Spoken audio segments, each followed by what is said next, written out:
Today we are going to deal with is the contractor or subcontractor entitled to recover the cost of preparing a claim.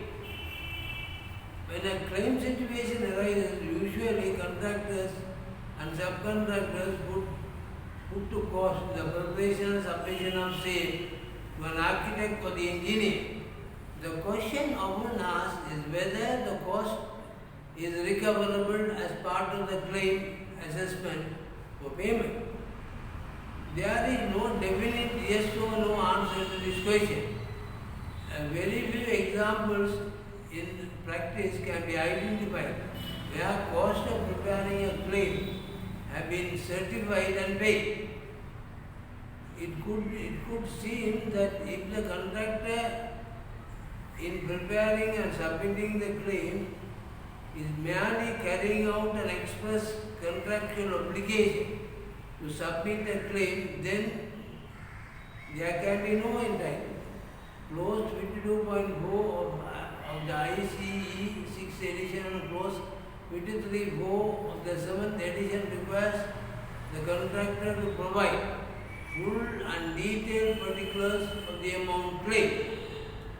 Clause 53.3 of the Dubai Municipality Condition of Contract, the contractor within 28 days or other reasonable time, as may be agreed, must send to the engineer an account giving detailed particulars of the amount claimed and the grounds upon which the claim is based.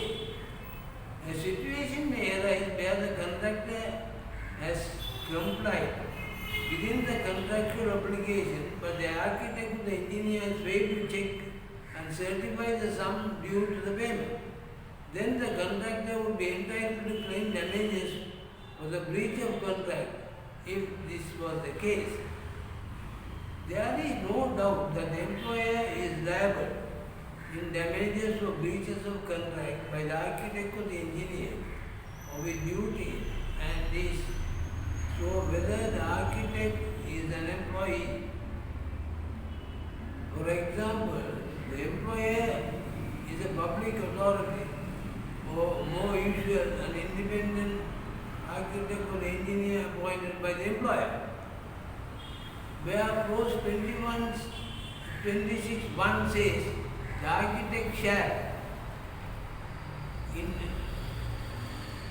this in effect means the employer shall procure that the architect shall. This point is the implicit in the meaning in the cases Marion versus Stanley Hugh Lease 1995 and Crusade Limited versus London Borough of Limbeck 1986, which is clear authority for the position that the architect's failure to ascertain or instruct a quantity survey to ascertain the amount of direct loss or the expenses suffered or incurred by the contractor is the breach of the contractor for which the employer may be liable in damages if the contractor can establish that it has suffered damages as a result of this breach. This could not raise any difficulty. In Prudence Limited versus London Borough of Lambeth 1986, Lord Justice Belcombe dealt with the matter in this way.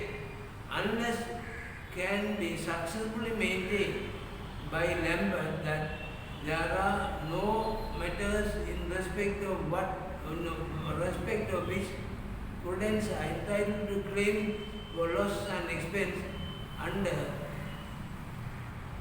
what is now clause 26, it is necessarily follows that the Prudence must have suffered some damage as a result of this, being no one is ascertained the amount of their claim. The employer in that case have failed to appoint a successor architect when the named architect retired. The contractor, when claiming damages for breach by the architect or the engineer, in not ascertaining loss and expenses, will be governed by the In Hadley versus Baxandale 1854. The damage recoverable under these rules are those arising naturally, that is according to the usual course of things from such breach, such as may reasonably and be supposed to have been in the contemplation of both parties at the time they made the contract. It may be argued that both parties would contemplate that if the architect fails to ascertain loss and expenses and hence is in breach, and the party should have contemplated that the contractor would be put to expense in preparing a fully documented claim, which would therefore be recoverable. The same type of argument would apply under ICE 6 and 7th edition and BC Works 1998 conditions of contract, where the engineer or SO failed to certify some due arising out of a claim. There is a precedent for the payment of managerial costs resulting from the breach in the case of the Tate and Light Food Distributors versus GLC 1982. In that case, Post Justice said, I have no doubt that the expenditure of managerial time in remedying an actionable wrong done to trading concern can properly form the subject matter of a head of special damage.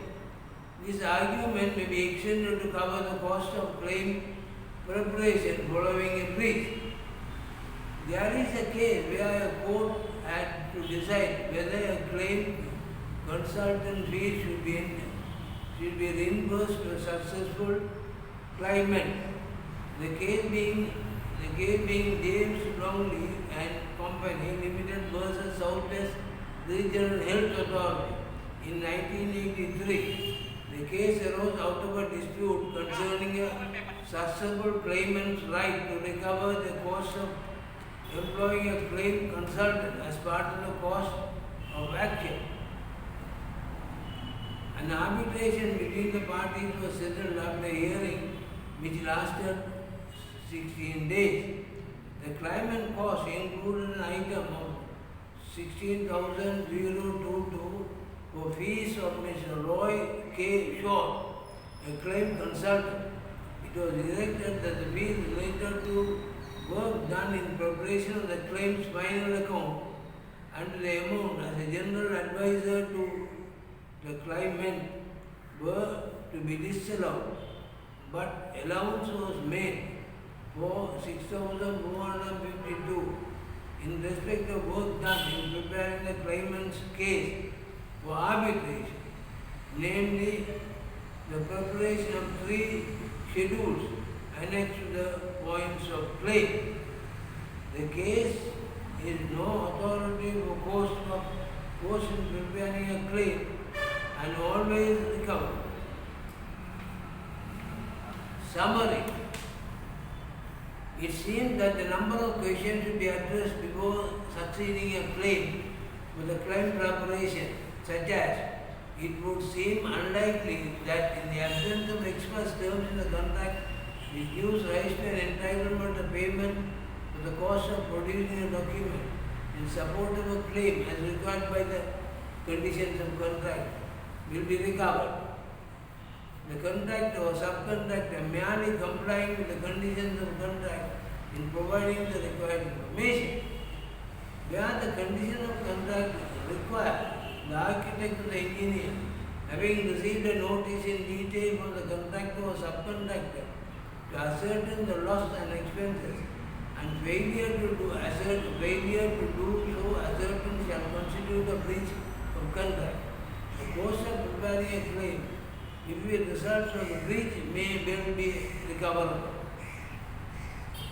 if it can be shown that the prior to the service of an arbitration notice, the preparation of the claim is in contemplating of an arbitration, the arbitrator may, in exercising a discretion with regard to the award of costs